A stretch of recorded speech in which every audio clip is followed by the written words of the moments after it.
Començo jo directament, sí?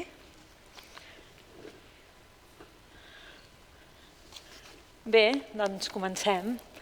Hola a tothom, molt bon vespre. A veure, deixeu-me dir que em fa molta il·lusió ser avui aquí i que sigueu avui aquí, així presencialment, amb cames, no només caps. Jo encara recordo ara fa un any, quan estaven a punt de tancar-nos a casa, és a dir, fa un any i poc, que em va escriure l'Elisenda Figueres dient no, tranquil·la, que s'han reunit els responsables dels ajuntaments respectius i el MOT es farà. Han decidit tirar endavant el festival. Jo vaig pensar, caram, que gosarats. L'endemà la realitat va caure allò al damunt de tots i va tornar a escriure a l'Elisenda dient s'ha hagut de cancel·lar el MOT. I al cap de 15 dies, en un altre mail, al cap de 15 dies, ens deia que estava molt enyorada l'Elisenda pel festival MOT que no s'havia celebrat, però que ja estava molt animada pensant en el MOT del 2021. Això era perquè ho he repassat avui el 30 de març. Seguíem tancats a casa. Ens quedaven encara com gairebé 2 mesos tancats a casa. El 13 d'abril del 2020, l'Elisenda em va escriure per dir-me que em reservés el 19 de març del 2021 perquè és quan es faria finalment la conversa amb la Tracy Chevalier. La veritat és que jo llavors tenia aquella sensació tan estranya de fi del món que em va sonar tot plegat com una mica surrealista, que em convoqués per al cap d'un any. Doncs ha arribat el 19 de març del 2021 i mira, som aquí, l'Elisenda, jo, l'escriptora que tenim convidada avui, la Tracy Chevalier. Hola, Tracy. Hi, Tracy. I llavors això, que bé, que és... Hello. És d'aquesta manera tan estranya que així com ens hem de veure, però que Déu-n'hi-do. Llavors això, avui tenim la sort de tenir entre nosaltres a l'altra banda de la pantalla, què hi farem, però bé, la tenim. Diuen que al cap d'una estona ni te n'adones que ella està a l'altra banda de la pantalla. Doncs l'escriptora Tracy Chevalier. La Tracy va néixer a Washington el 1962, però quan tenia 20 i pocs anys se'n va anar a viure a Londres i encara hi és, s'hi va quedar a viure. Llavors, la Tracy Chevalier, com sabeu, és una escriptora de novel·les històriques. N'ha escrit 10, una desena de llibres, crec, però és inevitable que se la conegui per l'èxit internacional de La noia de la perla, una novel·la que va escriure el 1999 en què jugava a imaginar la història de la creació d'un dels quadres més coneguts de Vermeer. No sé com es pronuncia ben bé aquest nom. Aquí aquest llibre es va publicar en català amb el segell de la Magrana i en castellà al Faguara.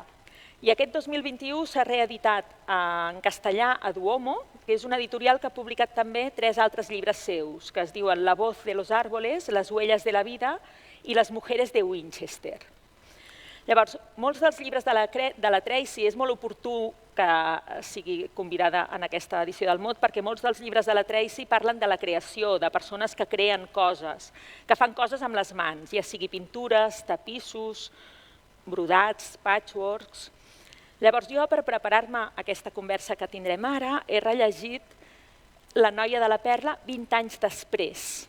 Que he de dir que és una cosa que em feia certa basarda enfrontar-me al cap de tant de temps a un text que m'havia agradat, que jo encara recordo el lloc on era en el moment en què vaig acabar el llibre, que vaig tancar la pàgina, que a sobre gairebé em vaig posar a aplaudir perquè en aquell moment em va agradar molt la frase final i tot plegat. I llavors això em feia com cosa rellegir-lo, perquè clar, han passat 20 anys, han passat moltes vides i clar, jo ja no sóc la mateixa lectora. He de dir que m'he tornat a ficar de ple en la pell de la Griet, la minyona que acaba fent de model per al quadre que dona títol a la novel·la. Llavors, em consta que la Tracy vol començarà aquesta conversa llegint-nos un fragment de La noia de la perla. Per als qui ens seguiu des de casa o si teniu el llibre aquí, si en teniu l'edició catalana, és un fragment que arrenca a la pàgina 125.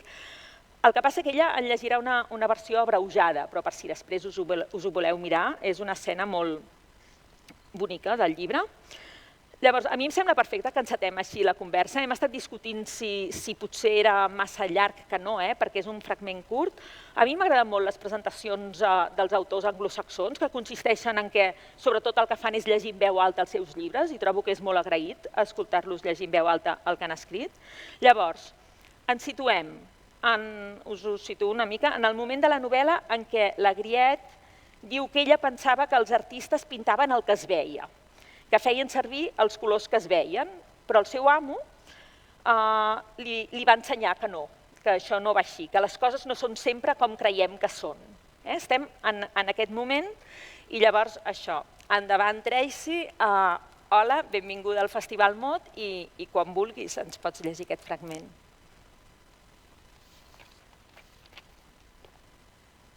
Okay. Hello, Eva, and thank you. Thank you for that introduction. And hello, everyone there. I can't believe I'm not there. I see Eva on the screen. I saw before this started, everyone sitting socially distanced with their masks, and Eva's sitting on the stage all alone, except she's got a wonderful interpreter, which is the sign interpreting, which I love. It's like an interpretive dance. So well done. Thank you for being there as well. But on the other side of the stage is an empty spot. It's like there's a spotlight, and that's where I'm supposed to be. But instead, I'm up on a screen, and that is really weird. It's very 21st century. And I really wish I could be there. I'm so sorry, and I hope that things change for the better for all of us soon. So I'm going to read this section, which, if you haven't read the book yet, it's about this painting, which you probably have seen before, called Girl with the Pearl Earring, and it was painted by Johannes Vermeer in the 1660s. And we don't know who she actually is, but I decided that she was a servant in the Vermeer household, and she paints, she cleans Vermeer's studio, and then, so she starts watching how he paints. And this is one day when she's wondering what it is that he's doing. He's painting a young woman who is the baker's daughter. So I'm going to start from there.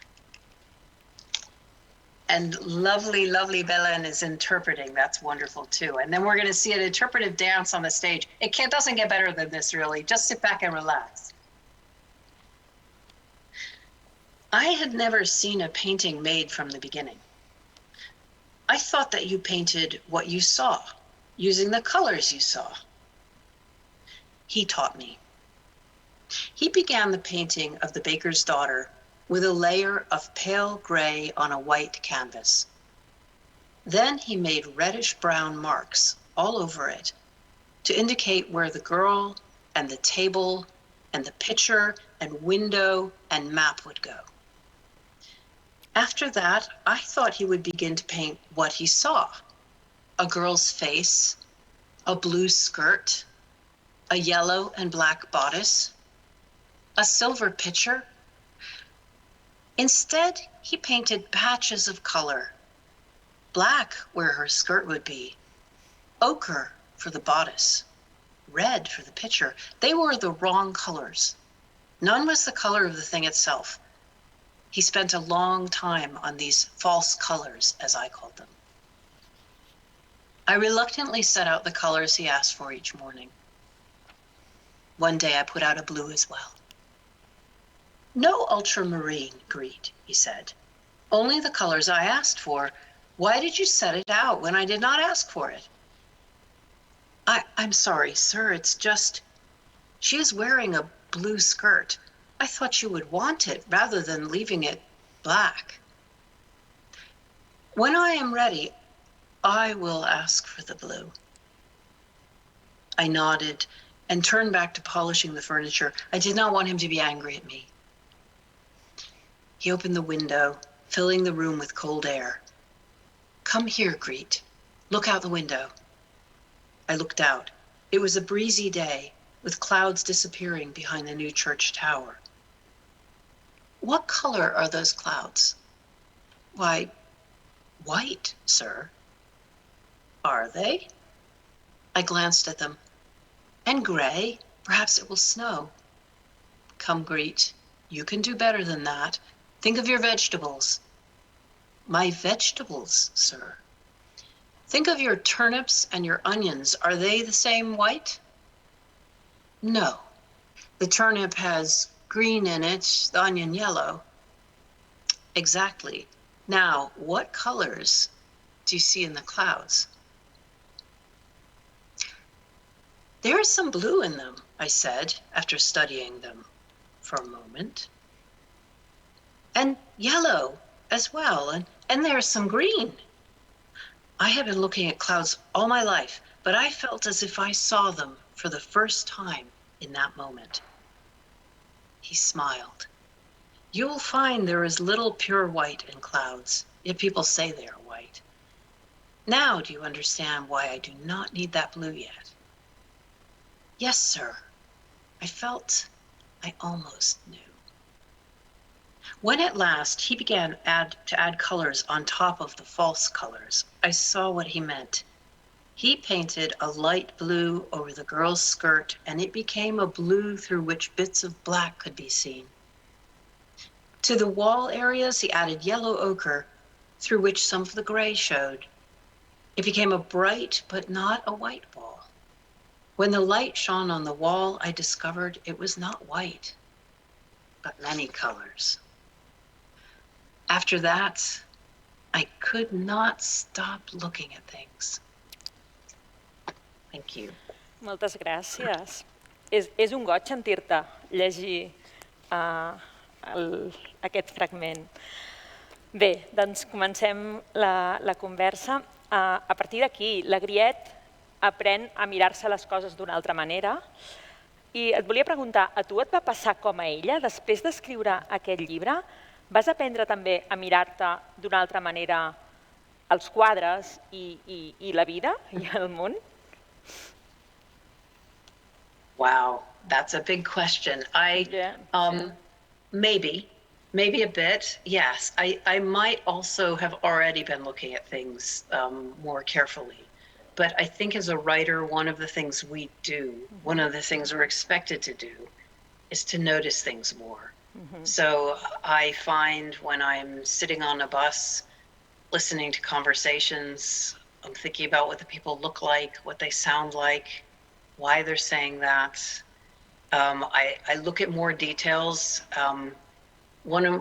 During one of the many lockdowns we've been in the United Kingdom last spring, we couldn't go out much, but we could go for an hour's exercise every day, and those walks became really precious to me. And one of the things I noticed, which I always sort of knew intellectually, but I really noticed this time, was that the greens of the spring are very different from the greens of the summer. And they shift as in March and April and the leaves start to come out and get bigger. As they get bigger and they mature, they change color, they become darker. And I think all of us started noticing more. We had the time to notice it. And that kind of paying close attention to detail, I think is really important in life.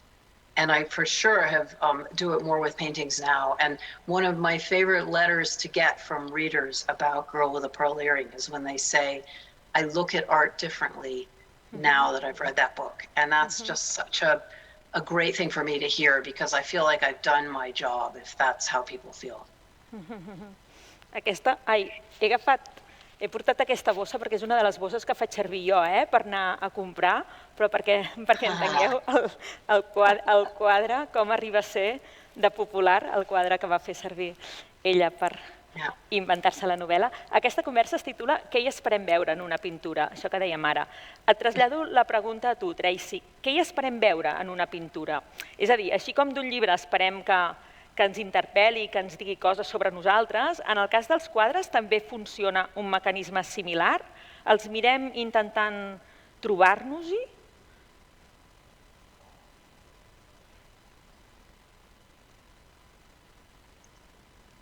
Yes, I think the best paintings do capture us.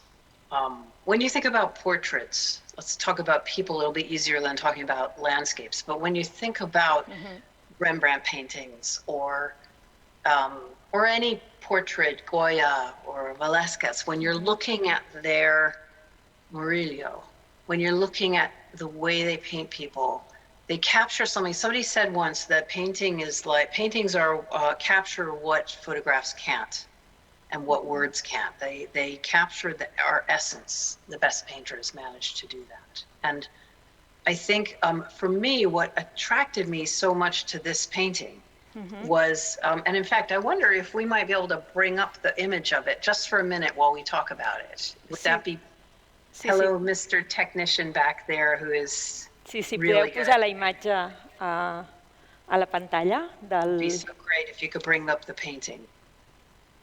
The magic of...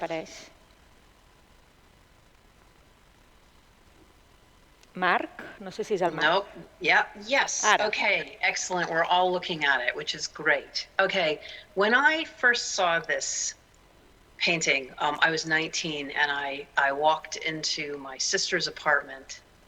She's a little older than me, and she had a poster of this painting on the wall, and I just stopped and stared at it and fell in love with it right away. The beauty of the blue and the yellow, the colors, the amazing light and shadow on her face, the sculpture of her face, but it was more than that. In the end, what kept me looking at this painting, and I think a lot of people, is that she's looking at us with this look that is so ambiguous. Is she happy? Is she sad? Is she young? Is she old? Is she innocent? Is she experienced? We just don't know. What is she thinking?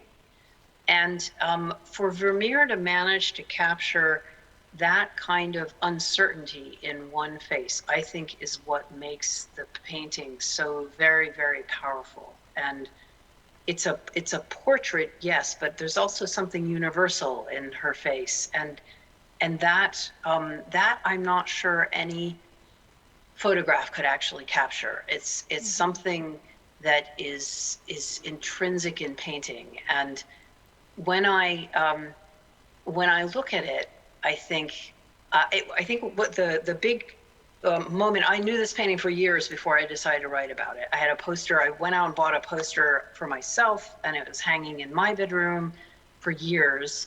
And one morning I looked at it and I thought, I wonder what Vermeer, the painter, did to her to make her look like that. And it was the first time I acknowledged in my mind that the look on her face is reflecting how she feels about him or something about their relationship.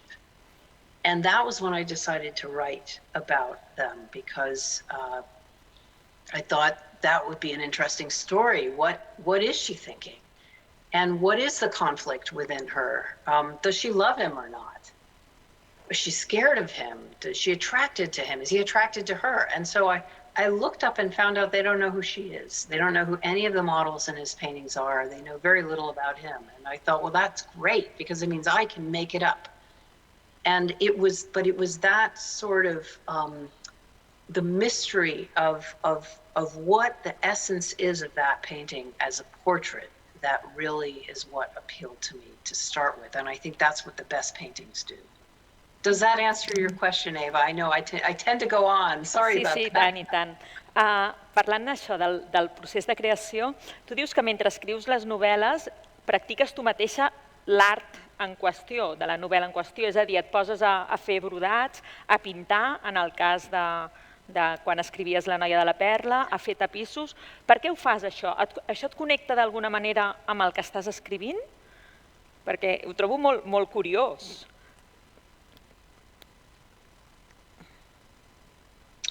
I think I do it for two reasons. The first is really practical. If you're writing about painting, it's a lot easier to write about the actual how you paint if you've done it yourself, instead of just pretending to know what it is or imagining it or asking other people.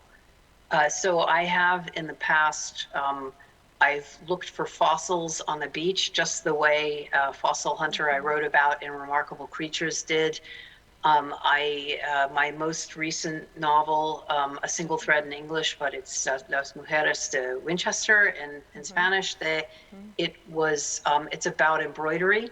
And in order to describe the women doing it, it's way easier if I actually do it too. And then I know what the feeling of the wool is like, and I know what problems you have and what decisions you have to make when you're making all these things. And so it's much easier in a practical way for me to do it. And then I could just write what I feel and have done myself. So that's the practical reason. Maybe the less practical reason is that I want to inhabit my characters' emotions while they're making. And that is a way that to connect me with my characters, to really feel like what I am doing makes, is what they're doing. It's also in some ways, I suppose I didn't consciously start out like this, but I create when I make books. So I'm creating a book when I'm writing it. And that process of creation I am fascinated by, and I love making stuff. So when I'm writing, it's all about words. And as you could tell, I'm very verbal. So I'm always talking, or I'm writing, or I'm reading. And to do something else, like to make a quilt, or to embroider, or to knit, or to paint, is very nonverbal. And that's really great for me to have. It's like exercising a different part of my brain to think about, to make something with my hands. And it also, I have to say, it also is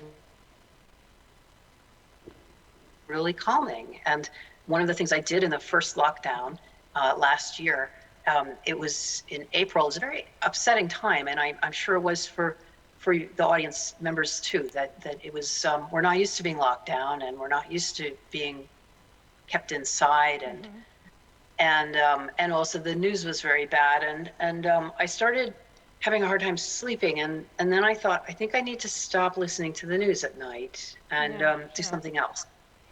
And I read, and I could watch television, but I know I'll make a quilt. And that was the thing that calmed me down more than anything else, because you can't sew when you're upset. So you have to calm yourself down. And I designed this quilt. I'm still finishing it. It's for a friend who lives in France, and it's almost done. Because I stopped over the summer, but I took it up again during this lockdown because I thought, I think I need to calm down again. And there's something about making that is really therapeutic. And it also, I know this is a long answer, sorry, but there's one more thing, which is that it connects us to our ancestors more effectively than almost anything else. Because when you think about our ancestors, they made so much, they grew most of their food, they made their own clothes, they made their tools, they decorated their houses with stuff they made. So that, all of that was a very important part of their lives. And if I'm writing about the past, which I normally am, it's like a direct link to how they were if I focus on the making. Però escriure, segons com, també pot ser una feina artesanal, no? De fet, em sembla, no sé si encara ho fas, que fas a mà la primera versió del que escrius, o sigui, primer escrius a mà i després ho passes a l'ordinador. Això encara funciona així?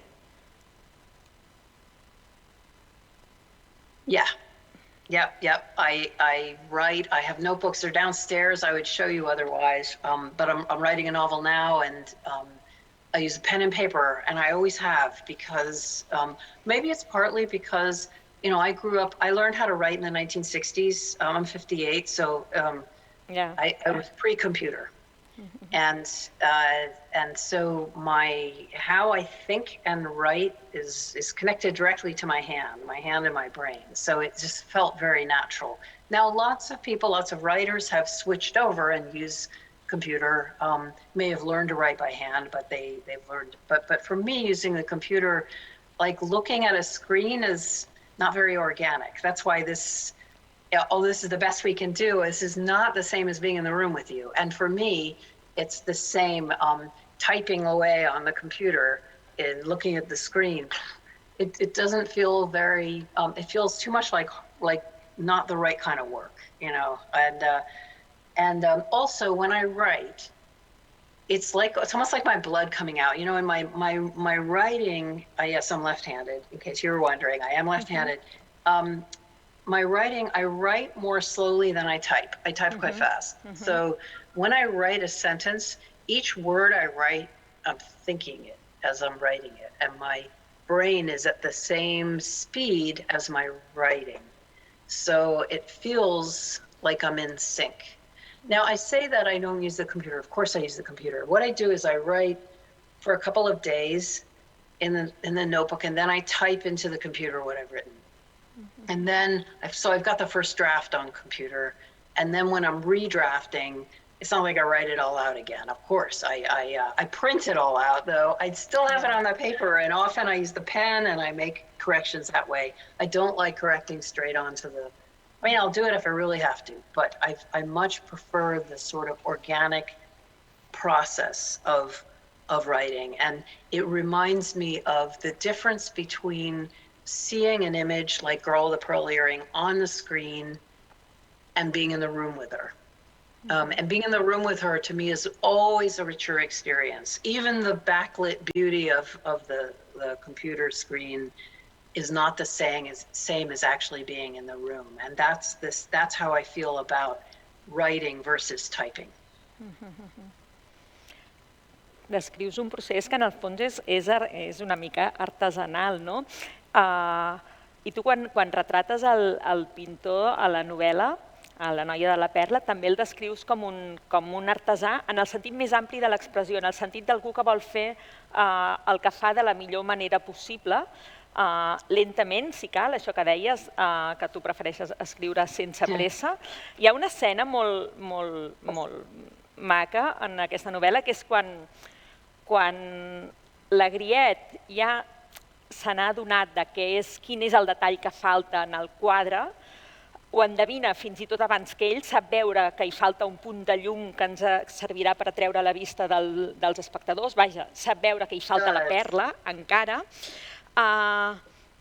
i que ell ha sentit que el pintor ha dit aquest quadre tal com està ara deixarà satisfet el qui l'ha encarregat, diu però no pas a mi, no? I llavors, com que la noia, no crec que faci gaire spoiler, una mica, però crec que no gaire, com que ella es resisteix a posar-se les arracades de perles de la seva mestressa, intenta convèncer el pintor, li diu, escolti, si l'està pintant per ell i ha dit que amb ell ja li estarà bé així, tanta importància té ara haver d'afegir aquesta perla en el quadre, si ell ja en quedaria satisfet igualment. I la resposta, el Vermeer, tal com l'imagina la Tracy Chevalier, és un pintor disgustat que la resposta que dona crec que podria ser el lema del bon artesà, que diu jo mai no deixaria de treballar en un quadre si sabés que no està acabat. Tant és per qui hagi de ser. Jo no treballo de cap altra manera. És a dir, és una persona que no concep fer una feina de la millor manera possible, posant-hi tots els sentits i fent-ho això, el millor que pot fer. Jo et pregunto, és aquesta, no només en el cas d'un pintor com el que estem tractant, sinó en general, és aquesta, creus, la millor manera de fer les coses? Hauríem de fer de recuperar el gust per la feina ben feta, per la feina artesanal en aquest sentit?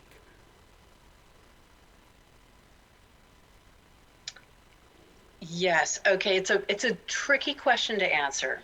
But because I feel two ways about it. On the one hand, the way I depict Vermeer in the novel is that he is a perfectionist. And I arrived at that conclusion because of a number of the few things that we know about him.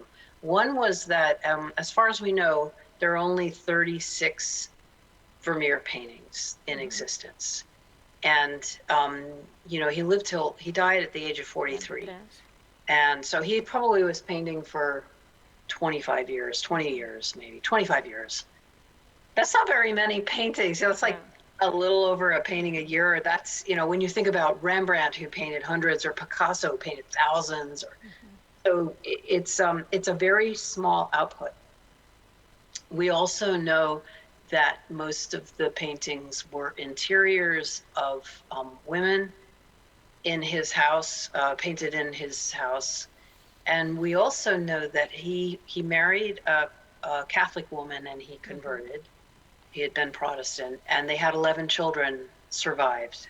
They had 15 children, and 4 died, and 11 survived. So it was a big household, big chaotic household, because when I was writing this book, I only had 1 baby, and that was pretty chaotic as it was. No, actually, I was pregnant, and afterwards, I had it. When I was a baby, I was like, oh, yeah, this is chaotic. And I think that my feeling was when I look at his paintings, they're so calm and quiet, and there's usually only one person in it, that how did he paint these quiet paintings in a really busy, big household?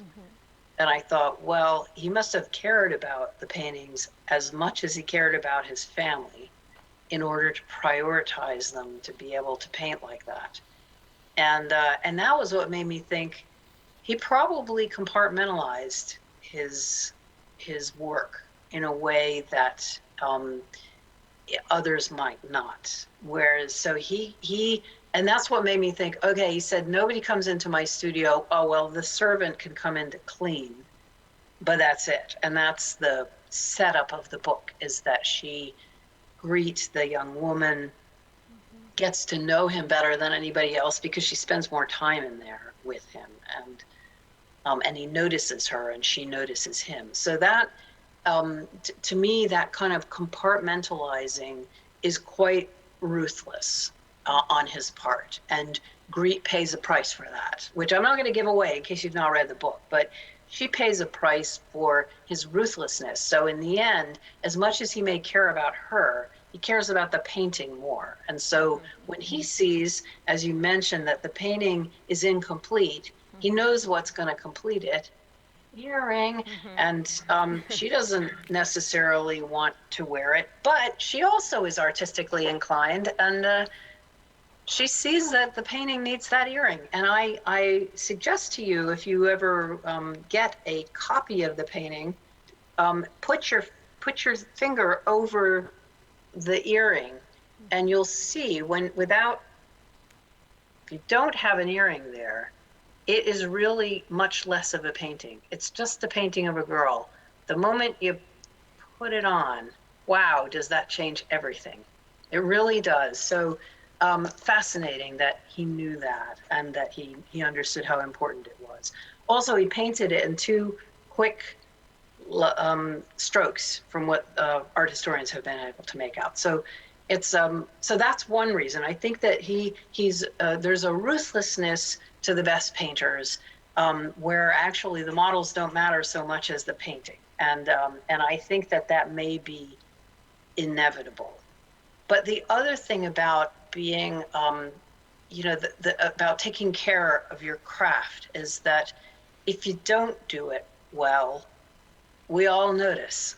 So I think that perfectionism is really important, and I feel that with my own writing. I'm my own worst critic. I hate some of the sentences in this novel 20 years later, and I wish I could cut them out, but I draft and I redraft and I hone it, and I think anyone in the audience there who makes anything, you know exactly what I mean. If you don't feel it's right, it is a disappointment. If you've painted something and it's not quite there, or if you've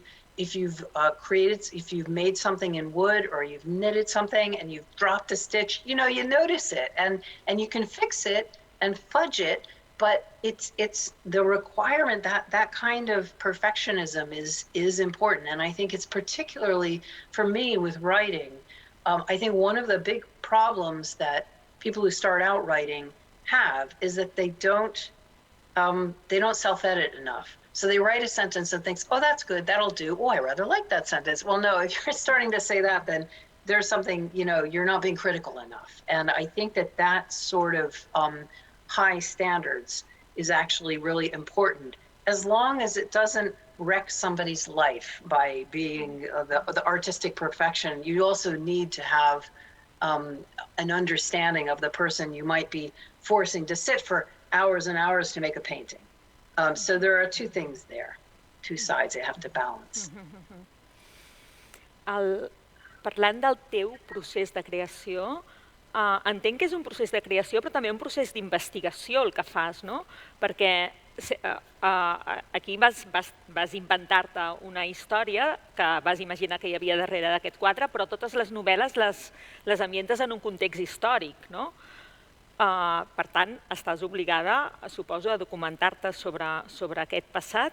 I per què ho fas? I per què sempre fas novel·les històriques? Perquè et sembla que el passat ens ajuda a entendre el present? Yes, I think it sometimes does. I think I started out writing historical novels because I wanted to get away from my own life. I mean, not that I had a bad life or anything, but I didn't want to write about it. And I think sometimes contemporary writers have a tendency to be more autobiographical. Not always, of course, but I think I felt like, look, I'm living this contemporary life all the time. I don't need to write about it as well. I'd actually like to escape when I'm writing and escape myself, escape everything around me, and write about, and writers escape in different ways. Some writers, science fiction writers, escape into the future, and other writers escape into places that they've not lived in and want to know more about. And some escape into crime writing. They've never committed a crime or a murder like that they write about, but they get into that. They write about that. And for me, the past just felt at first like an instinctive thing to do. But the more I do it, the more I think that we maybe don't pay enough attention to the past. And actually, once you start paying attention and you understand your place in the world a little bit more, the world being the past and the present and the future, it really opens up. I think I feel more grounded because I understand that I'm part of something much bigger than myself, and that includes all of my ancestors and everything that went on before and everything that's going to happen. One example of that, coming back to the pandemic yet again, I'm writing a novel at the moment set in Venice, and about Venetian glass. Hence, I'm wearing earrings that were made in Venice, Venetian glass earrings. And I'm specifically writing about Venetian glass beads, which women made. And the book is set between the 15th and 21st centuries. And last spring, when I was writing during the pandemic, I had gotten to the 16th century, and I discovered that there was a major pandemic in Venice in 1575. And I started thinking, maybe I'll write about that. And it turned out there were lots of epidemics and pandemics in Venice, not just from the Black Death onward, from 1348 onward. They were having them all the time. And this particular pandemic in 1575 killed a third of the population. And I thought, wow, maybe I'll include this in it, some section of the book. Not all of the book is going to be about it, but it's part of it. And as I started researching, I discovered the Venetians did almost everything that we are still doing. So they, the word quarantine was invented in Italy, and they were isolating, and they had plague hospitals, and they took statistics, they took all these records to try to keep track of who and what and who was catching it, who was dying, and they cut off streets and they closed down markets. And I thought, they're doing everything. In fact, we're not doing anything differently. And there was something weirdly comforting about knowing that our ancestors went through this, and how lucky we are, actually, because that's the difference. Is you compare yourself to the past and you think, at least we have a better understanding of how it's passed, and also between people, and also how to combat it with science and with vaccination. And they didn't have that, and it was. So it puts it into some perspective, and there is something comforting about that. And I think that understanding of where we've come from can make us feel more grounded in where we are and where we're going to go. Sí, van sobreviure sense aquesta esperança de la vacuna i tal. És cert que rellegir La noia de la perla 20 anys després, jo no recordo, però vaja, quan ho vaig llegir no havia viscut mai una epidèmia ni una pandèmia global, i de cop estàs rellegint aquell llibre i t'apareix una epidèmia, una pesta i un barri confinat, paraules que semblen, i es declara una quarantena. I clar, per descomptat això no ho he llegit igual ara, que sé què vol dir, sé de què estem parlant, que la Griet no pot anar a veure els seus pares perquè aquell carrer està confinat, i dius, ostres, vull dir que això de parlar del passat, parles del passat, però com que en el fons tot es va repetint.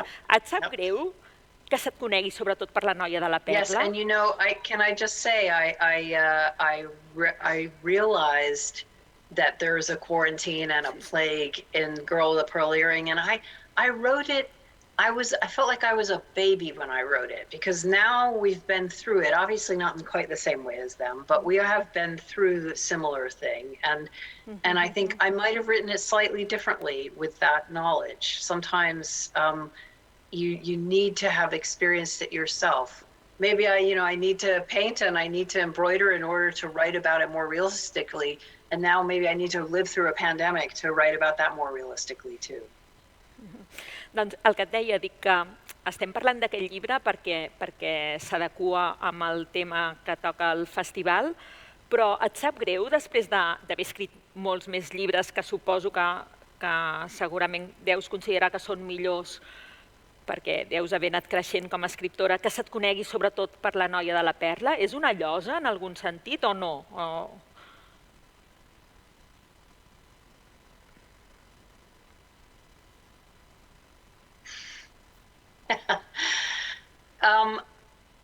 I think it would be a burden if I didn't still love the painting and didn't still love Vermeer. But luckily, I love this painting. I still look at it every day. I still think about Vermeer all the time. I talk about him. And that, I feel like there's still what I said before about the mystery in her face. I often think of this painting as being like a song that ends on the second to last chord. So you never get the resolutionary chord at the end. And that means that it's always open to interpretation and to mystery. And I admit, sometimes I look at the painting and think, yeah, it was one of Vermeer's daughters, which is one of the theories about the painting. And what's the big fuss about, Tracy? Why'd you have to write all this? Because it's not that difficult. But then other times I think, wow, she's so complicated. And when I look at her, sorry, I'm looking down because I'm looking at her. And so I think it's only a burden is the wrong word. I mean, there are times when I think I have written 9 other novels, but this is the one everybody wants to still hear about 20 years later. And then I think, well, I feel lucky that anybody wants to ask me anything. So, yeah. And luckily, I still feel strongly and passionately about the book. So it's not a burden exactly, but I'm aware of it. I don't want it ever to limit what I write. Right after the book came out, when it was started to be a success, people were saying, "Oh, are you going to write about another painting? Are you going to write about another Vermeer painting, or write a sequel? Write Woman with a Pearl Necklace?" And I thought, no, I can't. I have to do something completely different. And every one of my books has been different about it in different countries, different time periods, different subjects. I mean, I think there are some similarities. I do tend to, usually as a woman heroine rather than a man, not always, but most of the time, the women are often quite strong and slightly apart from society, or there's a problem that they have to solve, and it's often about trying to gain a little bit of power, a little bit of say over their lives. So those things always feel like they are important to me. As long as I can write what I want, then I don't mind at all that this book is still the one people love. That's fine. As long as they don't expect me always to write about a Vermeer painting again, then we're good. I haver escrit un llibre que va ser un èxit internacional tan estratosfèric, que se'n va fer una pel·lícula, que tot plegat, et va condicionar tu en el teu procés de creació a l'hora d'enfrontar-te tu sola, primer amb el full en blanc i després amb l'ordinador, no sé, pensaves més en el públic que el llegiria, en la recepció que tindria aquell llibre a l'hora d'escriure els següents llibres que has escrit, o t'ha condicionat molt a tu com a escriptora aquest èxit tan exagerat, tan enorme? Not too much, and I think because I always think about the reader, and it irritates me when writers say that they don't, because most people write books because they want other people to read them, and I think that the reader needs to be able to, I want to challenge you, but I don't want you to not understand what's going on. I don't want it.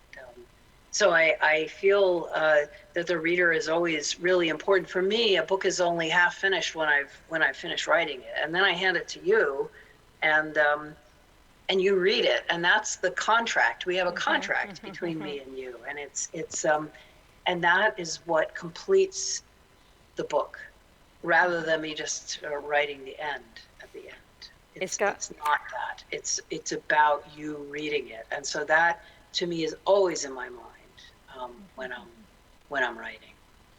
And so I don't think that ever changed. I maybe became, after the success of Pearl Earring, I became a little bit more self-conscious. And you'd be amazed, but I've written 10 novels. I'm writing my 11th novel, struggling. Some of it I can blame on the pandemic, on COVID, but not all of it.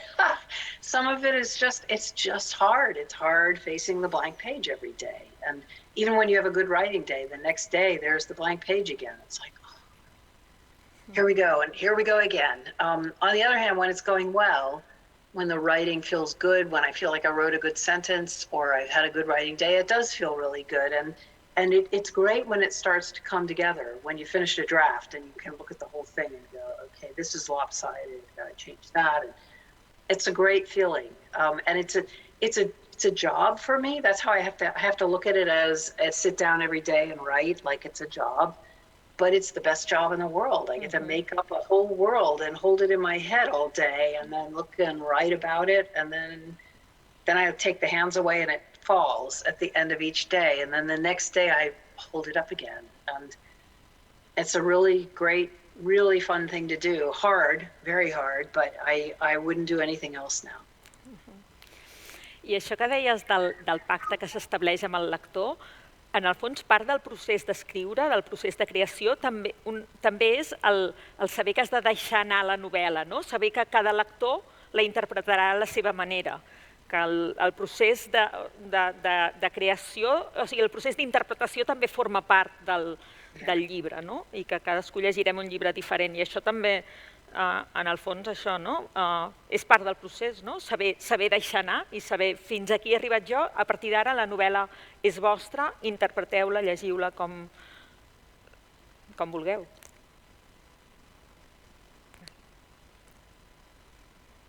Absolutely, and in fact, that's the case with all creation, really, is in the end, you hand it on. Whether it's a quilt you've made for someone, and maybe they love it, and maybe they don't, and maybe it keeps them warm, maybe it doesn't, or a film, like the film of Girl with the Pearl Earring. It was fascinating watching that process. I didn't have that much to do with it, but I kept in touch, and I went to the set a couple of times. And, when the screenwriter wrote the screenplay, that's like me handing it on to her and her taking it. And then she hands that on to the director, who hands it on to the actors who create the scene, and they film the scene, and then it really gets handed on to the editor in the editing suite and with a director.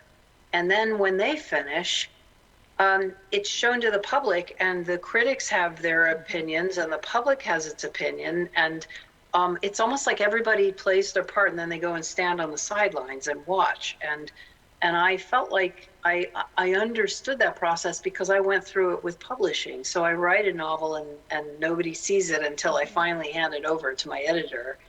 She sees it, and then we work on it. and then it gets handed out to other people, the publicists and the sales reps, and then the booksellers, and then suddenly it gets, and then the reviewers, and then the public, and everybody has a different take on it, and it isn't always what I intended. But I have to accept that I'm not just holding it to myself. It's not a diary I'm writing for myself and nobody's ever going to read it. I'm writing it for you, and so I have to let go and let you have your moment with it. Però quan se'n va fer la pel·lícula de La noia de la perla, tu vas optar o vas decidir mantenir-te'n al marge, oi, de l'escriptura del guió de la pel·lícula, perquè d'altres aspectes ja ho entenc, però en el guió hauries pogut involucrar-t'hi més, entenc, si haguessis volgut. Per què ho vas fer? I no et va costar que algú altre fes el guió de la novel·la que havies fet tu? No et va costar aquest haver-t'hi de mantenir a distància? I had one moment when I was negotiating with the producers for them to buy the option to make the film, asking, if they sort of politely asked if I wanted to have anything to do with the screenplay, writing the screenplay. And I said, well, at that point, the book hadn't even been published. I was a nobody. Nobody had ever heard of me. I had never written a screenplay, still haven't. And I said, oh, it probably would pay better than writing a novel. And at which point, and maybe that would be, maybe I should. And my agent pulled me out of the room and said, Tracy, you want to become a screenwriter? And I said, well, it might be an interesting thing. And he said, look, it's not the same as writing a novel. You write novels, that's what you do. Screenplay, you write a first draft and then people tear it apart and it becomes this very group thing. And he says, that's not really your style. Why don't you do what you're good at, which is writing novels, and leave it to the professionals who write screenplays? And so I went back into the room with the producers and said, I'm not gonna have anything to do with the screenwriting.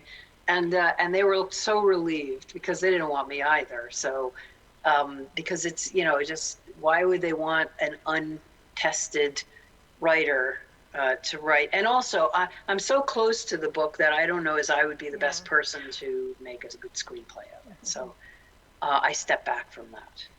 I té molt sentit això que tu el que saps fer és escriure novel·les, doncs això que dèiem abans, d'intentar fer el màxim de bé que sabem allò que fem, és millor que cadascú faci allò en què en principi domina més.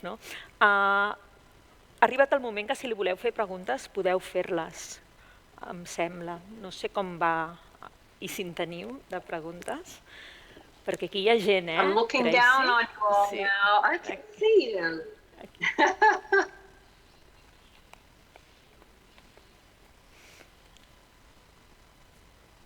Algú té ganes de fer-li alguna pregunta? O en fem...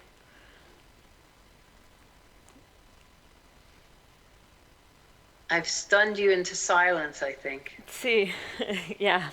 Jo crec que si tinguessin aquí presencialment de veritat, segurament seria més fàcil que es trenqués el gel, no? Però que tot plegat hi ha aquests impediments logístics que en el fons ens estan ajudant a valorar molt la presencialitat, que està bé fins i tot per les persones que jo mateixa soc tirana insociable i molt introvertida i en principi em pensava que no necessitava les persones gaire. I te n'adones de quina il·lusió, no? Això de veure gent, quina diferència si t'haguéssim tingut aquí que no pas haver-te de tenir a la pantalla. Però bé, és el que... No sé, és que no sé si podem... Crec que ho hem d'acabar bastant aquí, no? Doncs crec que això no... Segur que no li voleu dir res, ningú?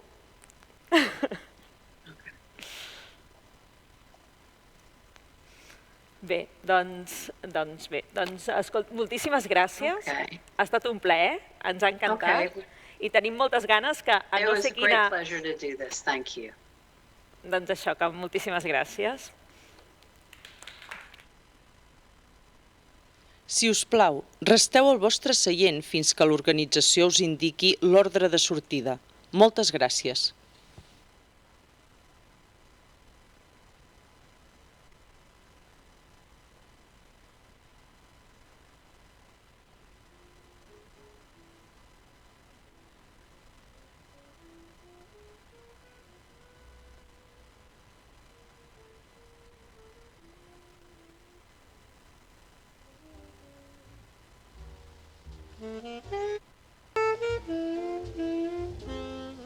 Adéu.